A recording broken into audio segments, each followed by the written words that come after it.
Actually, wala naman talagang but yung pangalan. Good morning, church. And today, wala yung pastor natin. And because the Lord blessed them with a vacation/conference sa Singapore. And I believe each and every one of us miss them.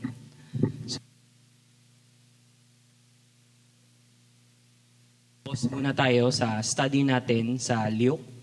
And we will look at a different passage.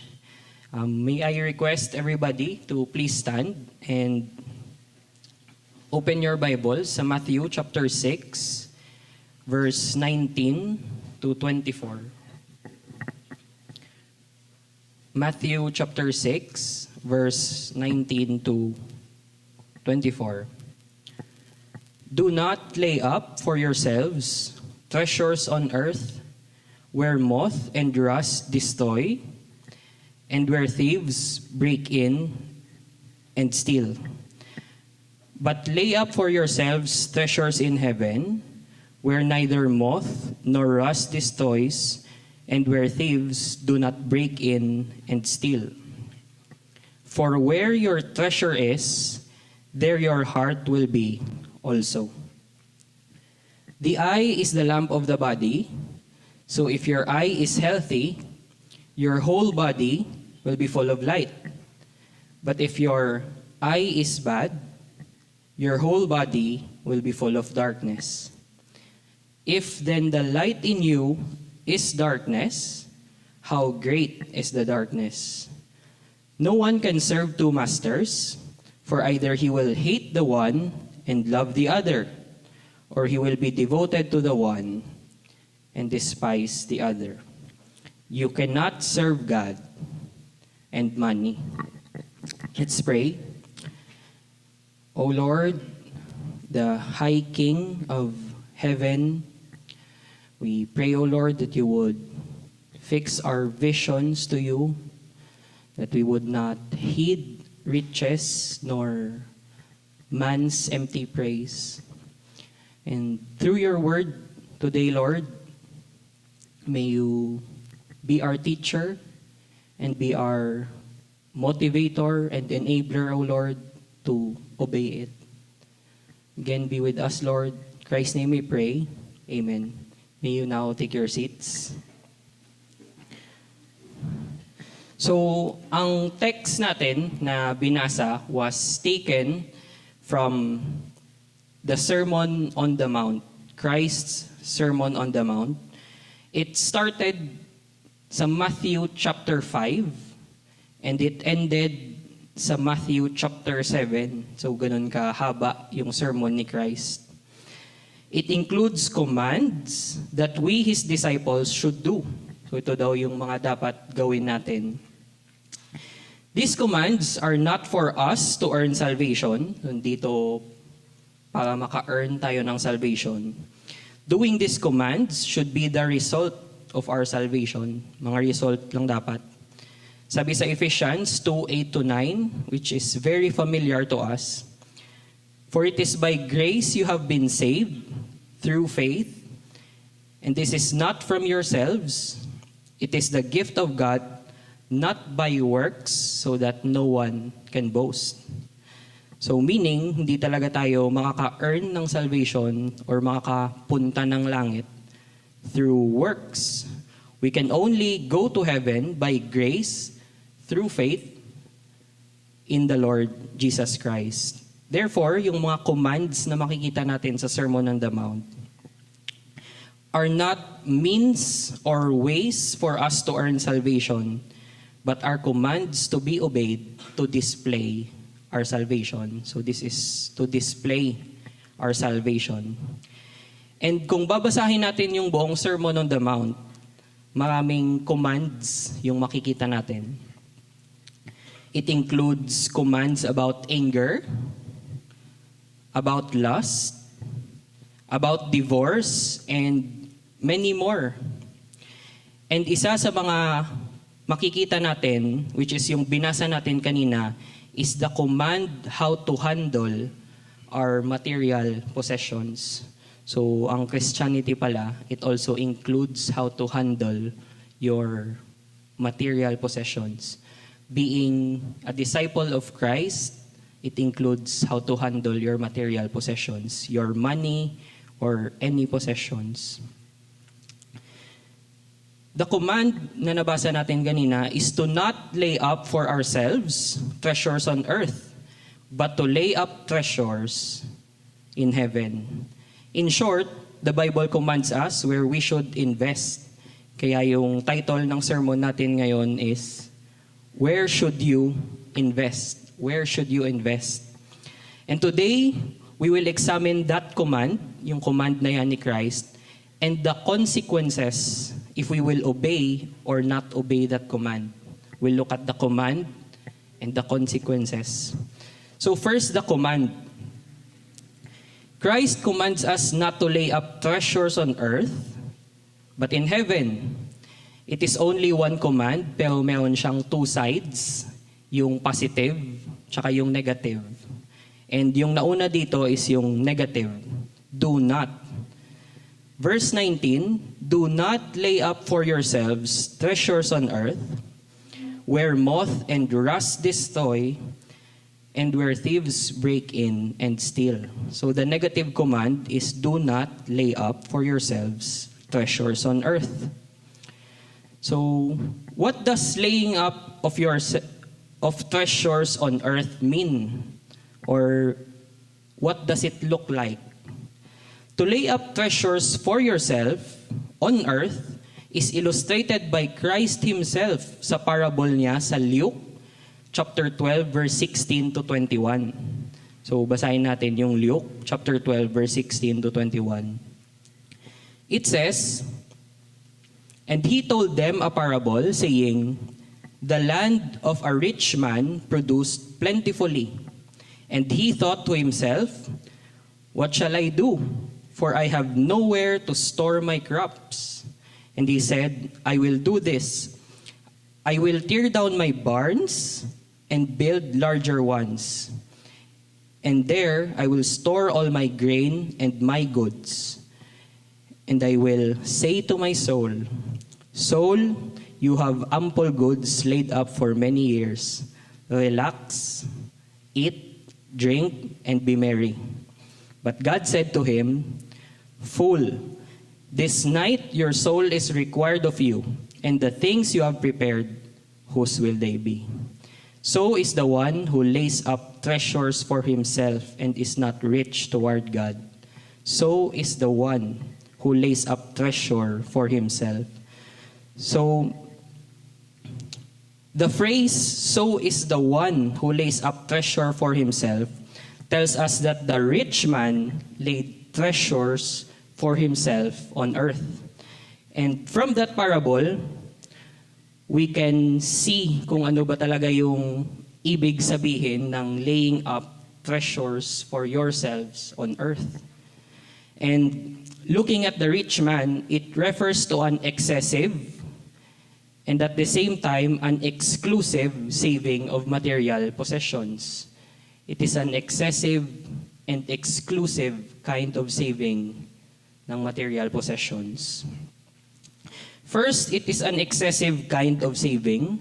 Again, sa verse 17 to 19, sabi niya, and he thought to himself, what shall I do? For I have nowhere to store my crops. Grabe na, sobrang dami ng crops niya. Hindi na kaya ng isang bangko. Ano kaya yung gagawin ko? Sa ibang bangko naman. Hindi na kaya ng wallet ko yung pera ko. Sa bag ko na ilalagay. Hindi na ako gagamit ng wallet. Sobrang dami ng crops niya. And he said, I will do this. I will tear down my barns and build larger ones, and there I will store my grain and my goods. And I will say to my soul, soul, you have ample or plenty, so plenty goods laid up for many years. So it is so many that he has nowhere to store his crops. It is so many that he has to build larger barns. It is so many that it can contain him, could sustain him for many years. Meaning it is an excessive saving of material possessions. it's more than what he needs. It's excessive. And there's a second thing. It is at the same time an exclusive kind of saving. It is exclusive only for himself. He said, "What shall I do? For I have nowhere to store my crops." Di ba yun yung tanong niya sa sarili niya? Did he say after, "I will help my parents"? Di ba? Hindi niya sinabi. "I will give some to the church." Hindi niya rin sinabi. "Will I share this to my friends?" Ililibre ko ba yung friends ko ng ice cream? Hindi niya yun sinabi. So instead, he said that he will tear down his barns and build larger ones. Meaning on the whole parable, what we can see is that there is no sign or even a hint of sharing it to others. His material possessions are only for his relaxation, only for his consumption, and for his joy. It is exclusive only for himself. It's exclusive. So that is what is Christ talking about here. To not lay up for yourselves treasures on earth is to not save material possessions excessively and at the same time exclusively for yourself only. After reading this command, probably naisip natin na if we could not lay up for ourselves treasures on earth, na mali ba na mag-save? Or probably we have thought na kung mali ba na mag-lay up ng treasures dito sa earth, mali ba maging mayaman? Paano kung mayaman talaga ako? We'll answer those questions. First, saving material possessions or money is okay. Hindi naman mali. As long as it is not excessive and again, exclusive for yourself. As a matter of fact, saving is being commended by the Bible. Sabi sa Proverbs 6:6-8, "Go to the ant, you sluggard, consider its ways and be wise. It has no commander, no overseer or ruler, yet it stores its provisions in summer and gathers its food at harvest." So, the author says that we should be wise like the ant who plans its future by collecting or saving for future needs. So, meaning, di naman talaga mali na mag-save. It is just wise and right to save. Kung meron kang mga anak na or paparating na anak, it is just wise and right to be saved. Kung meron kang upcoming wedding, it is just right and wise to be saved. We all have to save money as long as it is not excessive and at the same time exclusive for ourselves. So the answer is saving is not wrong. Saving is not wrong. Second, is it wrong to be rich? Mali ba maging mayaman? Again, the answer is no. The issue is not just about what we have, but what we want to keep for ourselves. Again, the issue is not just about what we have, but what we want to keep for ourselves. Remember yung definition natin sa laying treasures on earth? It is an excessive and at the same time, exclusive saving of material possessions. So, kung bless ka ng Panginoon with money or with a car or with a nice house, and kung gagamitin mo naman ito for His glory, then it is good. If we use them for the advancement of His kingdom, then it is good. If we use them to help our family, friends, or even strangers, then it is good. But if we will keep it exclusively sa selves natin, that becomes an issue. So doon na siya magiging issue. It is because you are now keeping or using your possessions exclusively for yourself. So going back to our main verse, Christ commands us not to lay up for ourselves treasures on earth. And it means that we should not keep material things excessively and exclusively. So if we should not stockpile our treasures dito sa earth, ano yung gagawin natin? Christ actually tells us what we should do on the next verse, and this is the positive part of the command. So the positive part is found on verse 20. But lay up for yourselves treasures in heaven.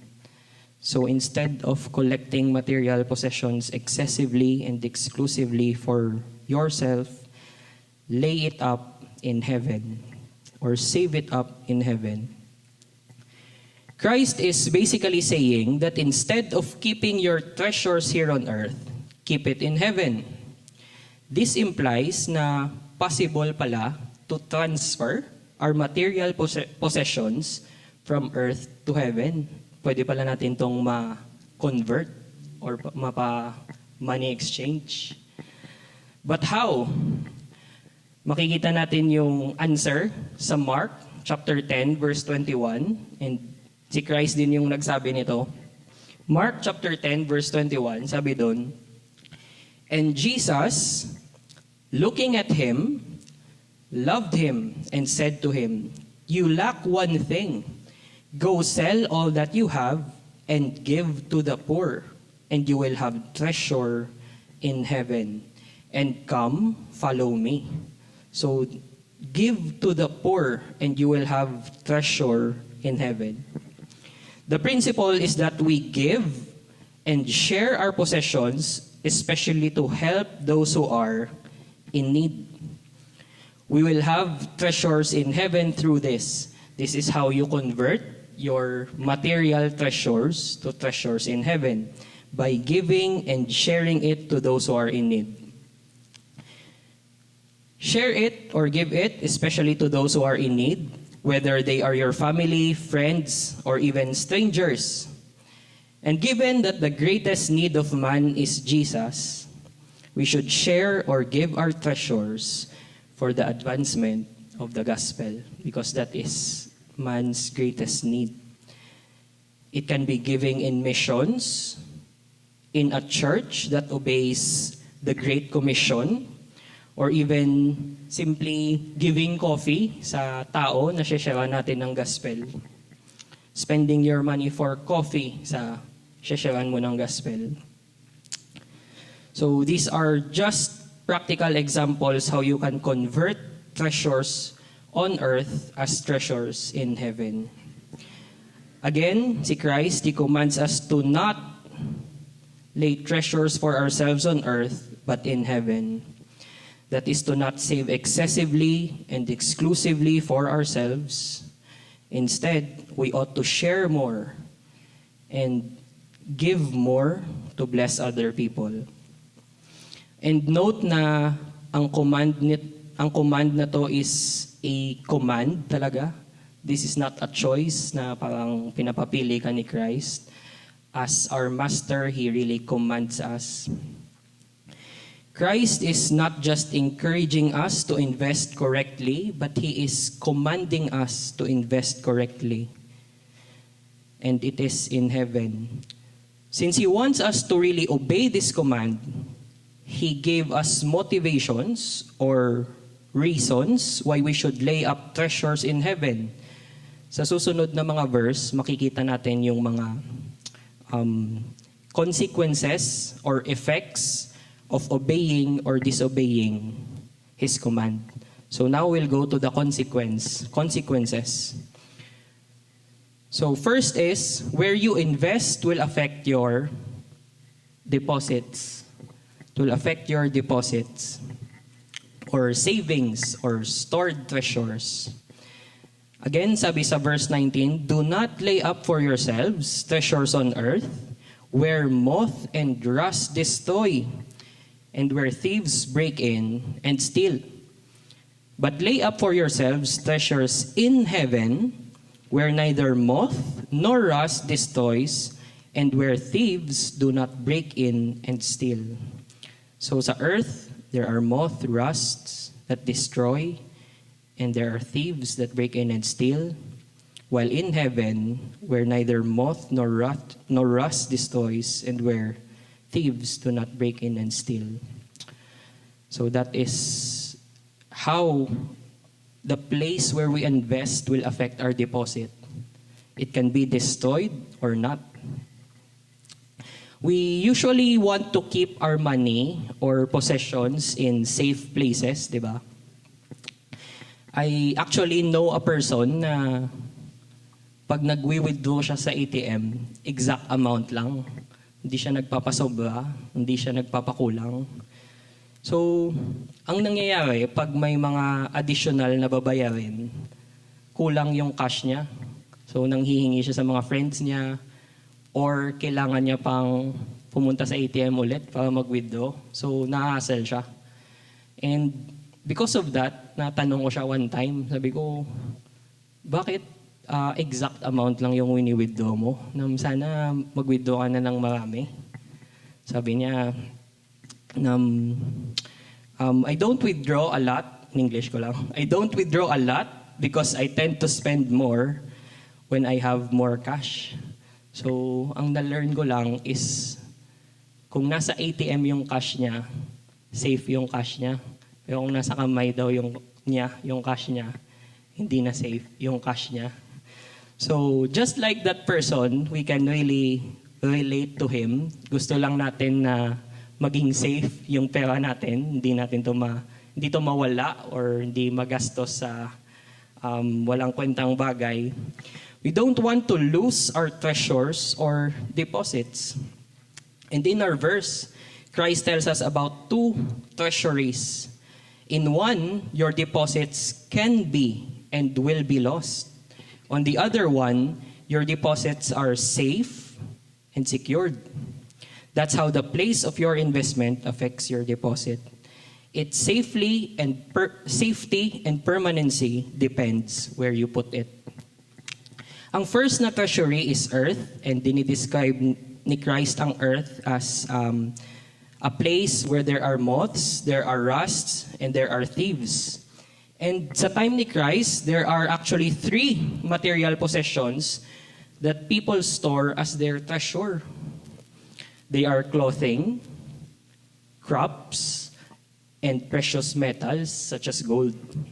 Christ specifically spoke about moths, rust, and thieves to state that the treasured possessions at their time are destructible and losable. And let's look at those three. First, there are moths on earth, moths that destroy. Ang moths dito are actually clothed moths, yung mga insects na kumakain ng damit, or those who destroys clothes. The inclusion of moths sa verse natin is a reminder to people who lay their treasures on earth through luxurious clothing. The message for them is that the existence of cloth moths or on earth makes their clothes losable. So meaning, their clothes are not safe. Their treasured clothes are not safe. Second, there are rusts on earth. There are rusts that destroy. Ang rust na word dito came from the Greek word broses. And ang meaning talaga ng broses is eating away. So parang kumakain hanggang maubos. Eating away. So the rust here does not refer sa kalawang na sumisira sa metal, but to something that eats away and destroys crops. So ito yung rusts dito. That is why ang magandang translation para dito is yung NIV na translation, because sabi doon, do not store up for yourselves treasures on earth where moths and vermin destroy and where thieves break in and steal. So yung translation doon is vermin. And yung Yung vermin, nagre-refer sa pests that eats away and destroys crops.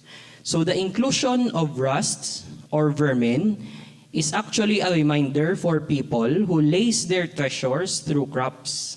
This is for the people who is like the rich man sa Luke na binasa natin kanina, who got a lot of crops. It was so many that he needed to build bigger barns to store it.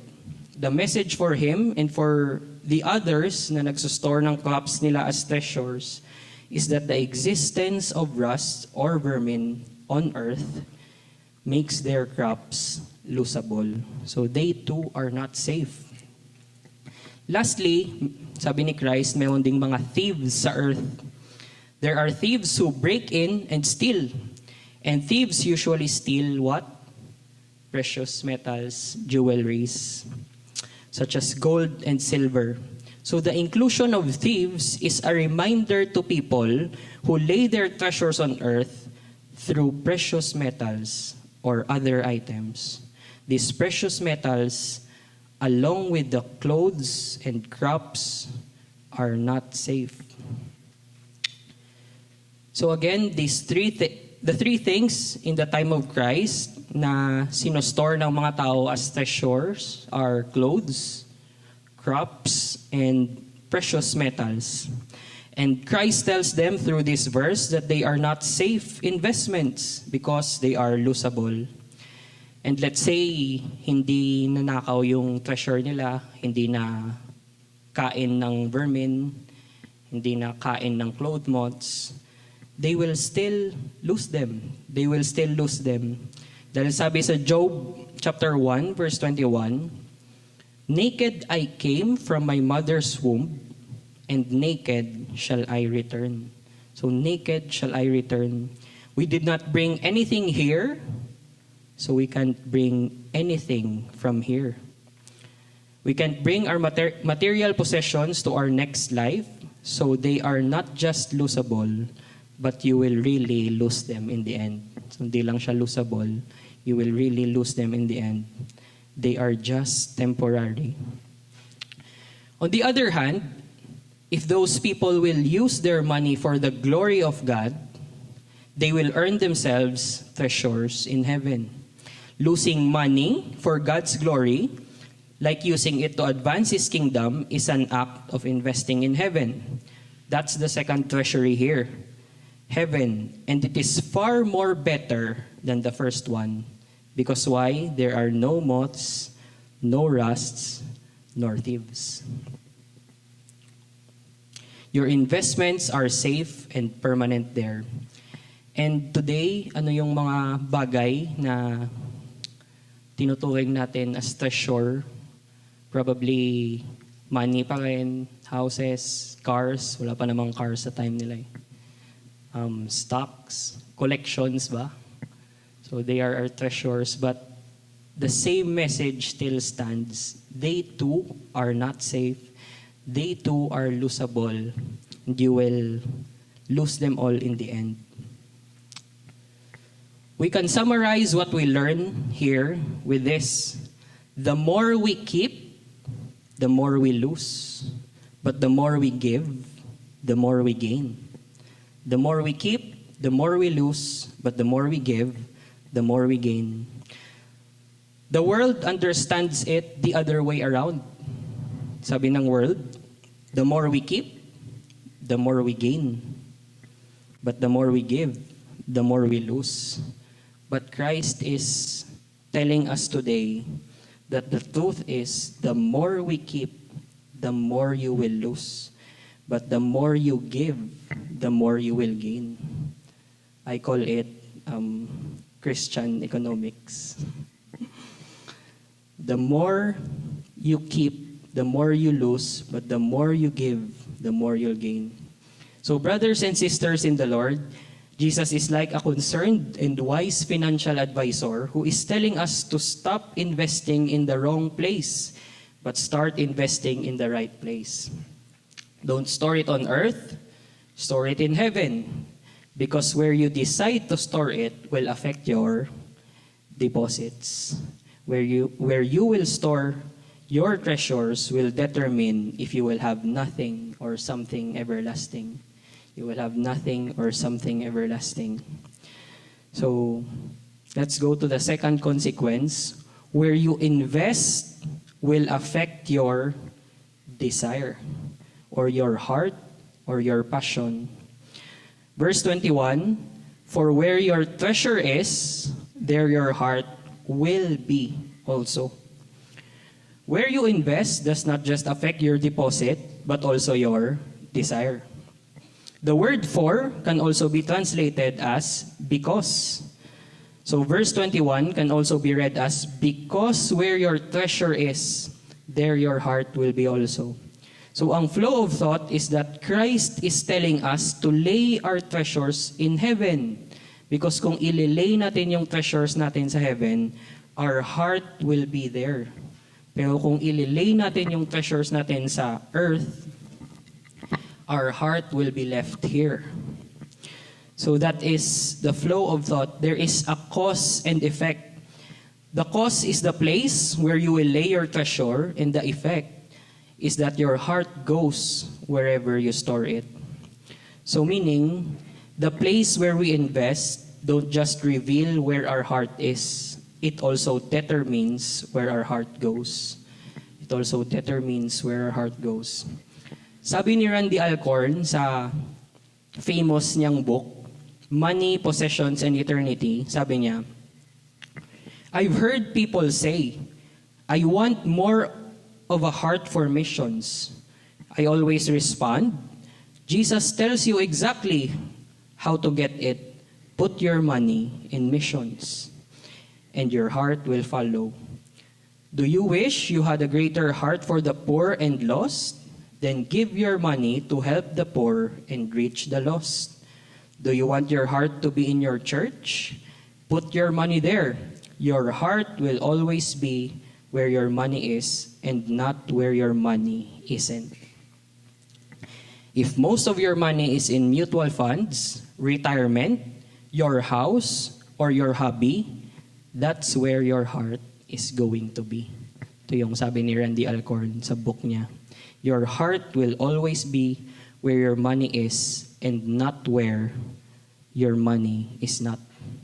So brothers and sisters in the Lord, let us not continue to lay treasures on earth because our hearts will love the world and the things of this world more than heaven. That's how the place of our investment affects our desires. The more things you hold, the more those things will hold you. The more things you hold, the more those things will hold you. And it will hold especially your heart.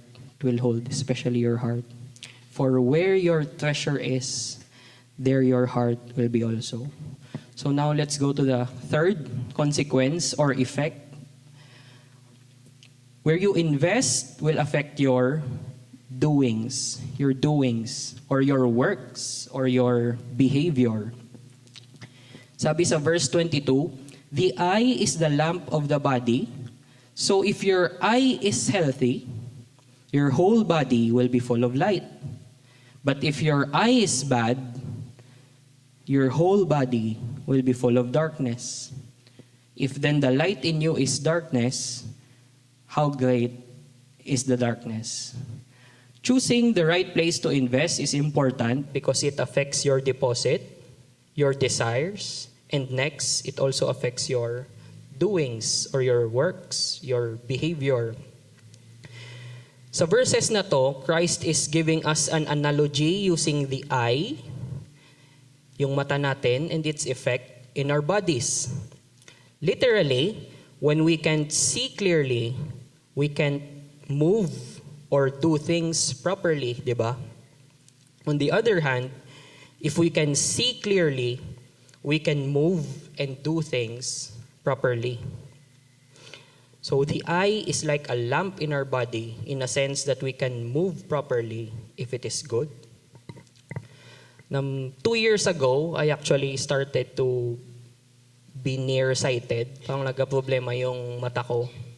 And before pa ako naging nearsighted, I usually greet people even from afar. So parang malayo pa lang, kung nakita ko na yung kilala ko, umaganon na agad ako. Nagsasmile or nagnonod or yung pangalan, sinisigaw ko minsan. But ngayon na naging nearsighted na ako, nagiging cautious na ako sa pagganon. Kasi there are many times na nagkakamali ako sa ginigreet ko. Nagkakamali ako sa winiwavean ko or sa tinatawag ko. And it is very awkward kung papunta din yung tao na yon sa akin. So, the thought is, or the point is, na our eyes affect our bodies, our movements, or how we do things. That's the literal analogy here in this verse. But that literal analogy communicates something spiritual. Let's first look at the eye. The eye here refers to our perception or the way we see a specific thing. So it talks about our perception or the way we see things. And since this verse is after a verse about laying treasures, ang context ng verse na to is about laying treasures. Therefore, the eye here refers to our perception about earthly treasures or material possessions. How do you perceive or how do you look at your material possessions? Are they something to be kept and stored on earth? Or are they something to be given away to earn treasures in heaven? How do you look at it? This is also where the healthy and the bad eye comes in.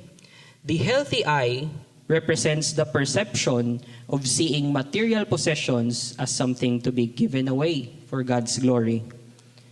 On the other hand, the bad eye represents the perception of seeing material things as something to be stored and stockpiled.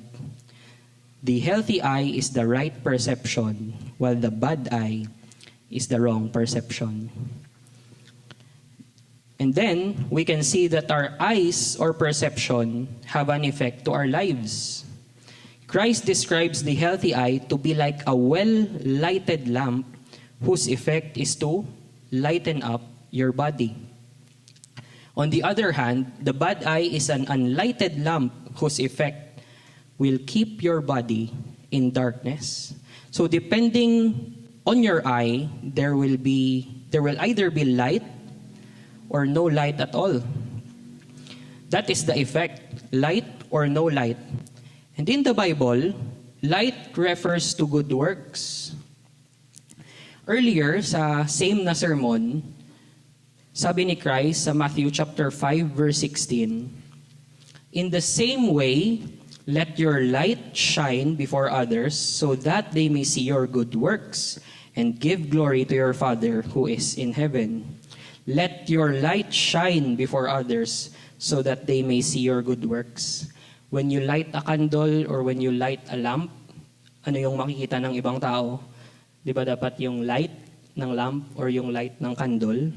Pero there's a change sa sinabi ni Christ. Instead, yung makikita nila is yung good works mo. So clearly, the light refers to good works.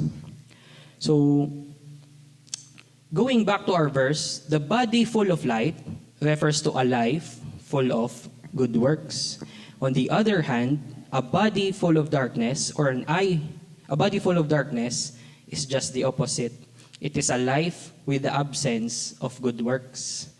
So to summarize, the message here is that the healthy eye or a good perception on treasures will result in a body full of light, or a life full of good works, while having the bad eye or wrong perception of material possessions will result in a body full of darkness or a life absent with good works. To make you understand this point, let me give you some practical examples of how our view of material possessions affect our doings. First, when we look at material possessions as something that needs to be collected, isa sa mga pwedeng mangyari sa atin is that we become ungenerous, di ba? We become ungenerous. It could make us selfish. If our family, friends, or church needs something, our tendency is not to give kasi gusto nating mag-collect eh. Or kung magbibigay man tayo ng small lang na pwede naman sana nating dagdagan. So it can make us ungenerous. The wrong perception of material things can make us ungenerous. And second is, ang wrong view ng earthly treasures can also make us covetous or jealous, since it is our vision or our outlook in life na kailangan nating mag-stockpile ng mga material possessions. Our tendency is to be jealous sa those na meron na, and especially kung tayo wala pa. And last example is, it can make us prideful. Pwede tayong maging mayabang kung sobrang dami na ng material possessions natin. And we can look down sa iba na wala pa. So, that's just practical examples of how our view of material possessions can affect our doings. So, brothers and sisters in the Lord, if you view material possessions as something to be collected, you will lay up treasures on earth and it will affect your doings.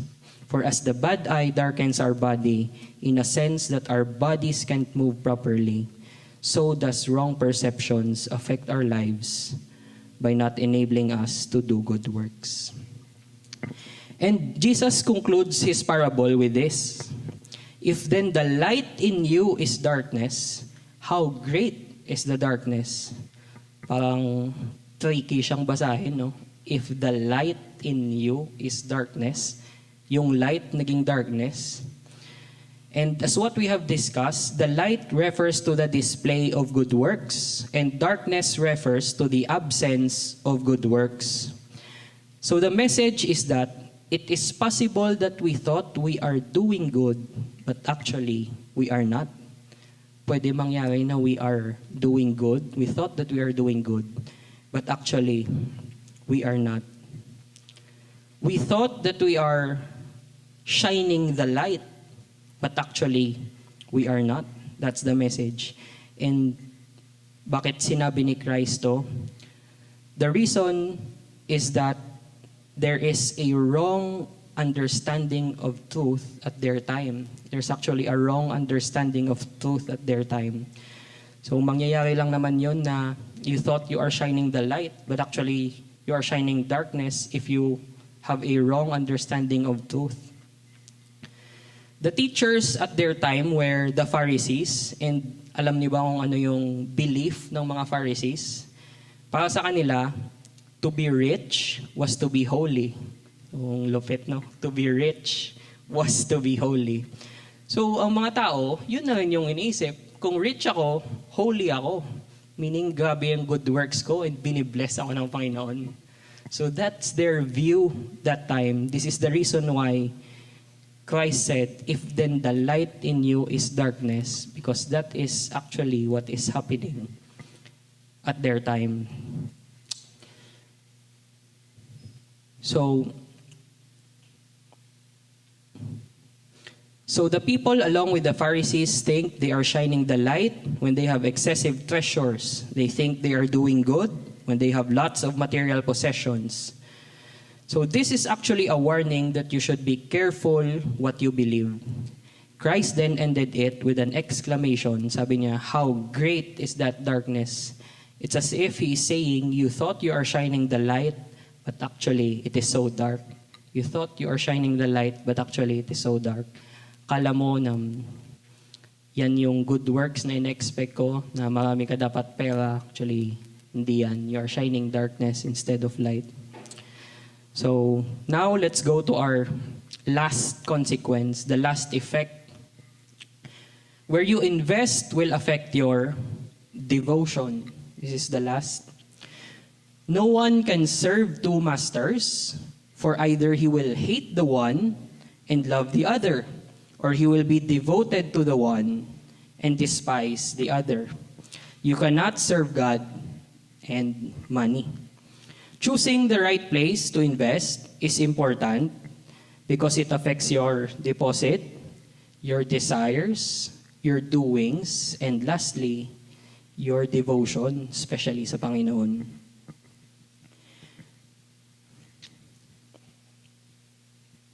Probably, kung mag-stop lang tayo sa verse 23, some of us will think na, paano kung sa dalawa na lang ako mag-invest? Paano kung sa earth and sa heaven, dalawa yung place of investment ko? Probably yun yung naisip natin, pwede nating maisip. But sa verse 24, Christ clarifies that issue. He shows us the answer. Christ stops us to further think about that. So verse 24, sabi ni Christ, it is impossible for anyone to serve two masters. Because ang master is someone who gives orders, di ba? Someone who gives commands. So, having two masters is impossible, especially kung yung dalawang master na yon have opposite commands. As their slave, you'll be confronted to choose and obey only one. And at the moment you choose who to obey, it's as if you are choosing one of them to be your master. So it's just logical na you can't really have two masters. And Christ reveals who these two masters are. It is God and money. The two masters presented here have an opposite command. Ang sabi ng Panginoon, do not lay up for yourselves treasures on earth, but lay up for yourselves treasures in heaven. On the other hand, ano naman ang command ng money? Lay up for yourselves treasures on earth and forget heaven. So they have opposite commands. So kung opposite yung command nila, we will be confronted to only follow one. It is impossible to serve two masters. And what will happen if we will try to obey both? What will happen kung dalawa sila yung continue nating i-obey? The verse gives us the answer. For either he will hate the one and love the other, or he will be devoted to the one and despise the other. That is the effect. It is impossible to serve two masters because sooner or later, you will either leave the one and live for the other. In this case, it is possible that you will leave God and live for money. If you'll continue to lay your treasures on earth, it is possible that you'll despise God and be devoted to money. And I believe none of us wants that to happen. So this is how the place where you invest affects your devotion. There is a story about a church na kinwento ng kanilang pastor. The pastor said that the members of his church were once poor. They don't have jobs na malalaki yung sahod. Wala pa silang mga sasakyan or magagandang bahay. But nung time na yon, napaka-active pa nila sa church. Probably, present sila sa lahat ng activities, even sa prayer meeting, or lahat sila may ministry. But there came a time that they started to have good jobs and earned greater amount of salary. And they started to buy cars and houses na magaganda. And what happened next is that slowly, most of the members became inactive sa church. Most of the members became inactive sa church.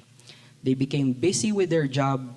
They became focused in sustaining and in increasing their earnings. They despised God and devoted themselves to money. So that's what happened to them, and that's a sad ending. The once active members became inactive, and the warning here is that this can also happen to any one of us, especially if we decide na dalawa yung paglalagyan natin ng investment natin, this can happen to us. This is the effect of laying our treasures on earth. It can affect our devotion. But true Christians, or those who truly surrendered to Christ as their Lord and Master, will never fall away from faith successfully. We have learned it sa mga sermons din ni Ninong Harris. The Bible says, "He who began a good work in you will be faithful to complete it." They may fail in great sins. Example, si Peter, di ba? He denied Christ. Si David, he committed rape and murder. They may fail in great sins like serving or being devoted to money for a moment, but only for a moment. It is because there will come a time that their good and gracious God will draw them back. Their true master will get them back. When you serve two masters, it amazes me that the verse does not specify whom you will love at the end of the day. Di ba? Hindi naman specify. It is either money or God. When you serve two masters, the verse does not specify whom you'll devote yourself into at the end of the day. It's either money or God.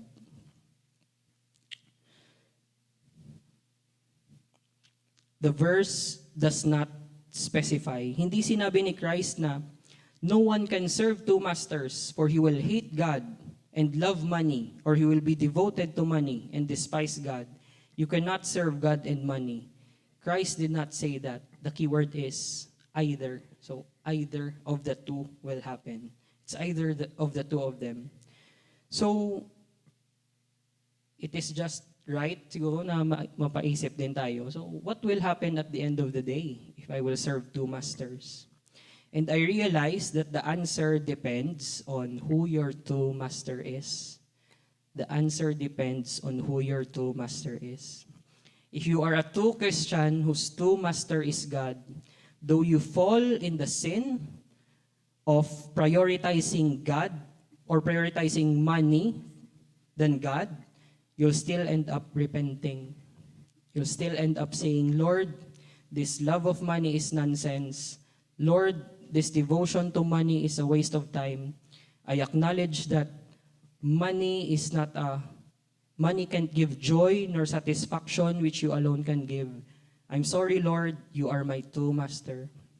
True slaves of Jesus Christ will say that at the end of the day. Their true master will work to draw them back. So the final answer for the true people of God is that they will love and serve God. They will taste how gaano kasama yung money as their master, and they will end up in their senses saying, Lord, you are the best master there is. It is you who deserve my love. It is you who deserve my devotion. And it's all because of God's grace to their lives. They will hate and despise money. And isn't He good and gracious? Isn't our Lord good and gracious? But brothers and sisters in the Lord, our God does not want us to reach that point. This is why He is warning us in verse 24 not to serve two masters. It is because it can affect our devotion. If it will successfully affect our devotion, at one point, we will squander our treasures, our talents, and time in serving money. We will squander them, and the damage will be done, and there's no bringing them back. So, brothers and sisters in the Lord, let us not lay for ourselves treasures on earth because it can affect our devotion, just like the active church members who became inactive. And before I close this point, I would also like to give a word to those who have not yet surrendered to Christ as their master. Probably your true master is money. And your confession na si Jesus yung master mo talaga is just a show or hindi naman totoo. I just want to tell you that no master can save and satisfy your soul except Jesus. In the end, the Lord won't ask you if you have a lot of money or not. Hindi yun tatanungin ng Panginoon sa atin. He will only ask you if you have Jesus or not. If you have the greatest treasure or not. I don't care of your treasures. I just want to know if you have the greatest treasure, which is the Lord Jesus Christ. He will just ask you if your master is Jesus or not. That is the only thing that will matter in the end. Having Jesus as your master is the only way to save your soul. Also, as what others have said, sabi nila, money can't buy happiness. And it is true. It's true. It can't make you happy or joyful. And it can't satisfy your heart. Sabi nga sa Sunday school natin kanina, vanity yun, meaningless, can't satisfy. Only Christ can give you fullness of joy and pleasures forevermore. So, to anyone na hindi pa nagsusurrender ng life niya kay Christ, He alone can save and satisfy your soul. So, take this time to surrender your life to Christ. He alone can save and satisfy your soul. So, in conclusion, let us lay our treasures in heaven and not on earth. This is the command of God. This is the answer to our title, Where Should You Invest? And we have to obey this command because meron siyang mga consequence. It will affect your deposit, it will affect your desire, it will affect your doings, and it will affect your devotion. And I hope it is clear today, this morning, where we should invest. And that place is sa heaven. Next week, I'll give a specific application how to store treasures in heaven. We discussed that we can do it by not stockpiling our money, but sharing more to others. Share it to those who are in need, especially for those who has not yet known the Lord Jesus Christ. In other words, we should use it to advance the gospel. But next week, I will highlight a more specific one. Pero next week na. And next week na lang because we will talk about the next verses next week. So it's just connected. Matthew chapter 6, verse 25 to 34. For now, brothers and sisters in the Lord, use your money in any way that it can help advance God's kingdom. That's the message of our Lord. Let's pray. Lord, thank you, Lord, for your word that tells us your commands, O Lord, that are for our good. And Lord, thank you for reminding us to store treasures in heaven. And may you enable us, Lord, to obey that command. And may you put the consequences in our hearts, O Lord, that we would be motivated to really store our treasures in heaven. Thank you, Lord, for your preserving grace, for your promise that if ever we will fall into great sins, you as our true master will get us back. Thank you, Lord. And thank you for your word. In Christ's name we pray. Amen.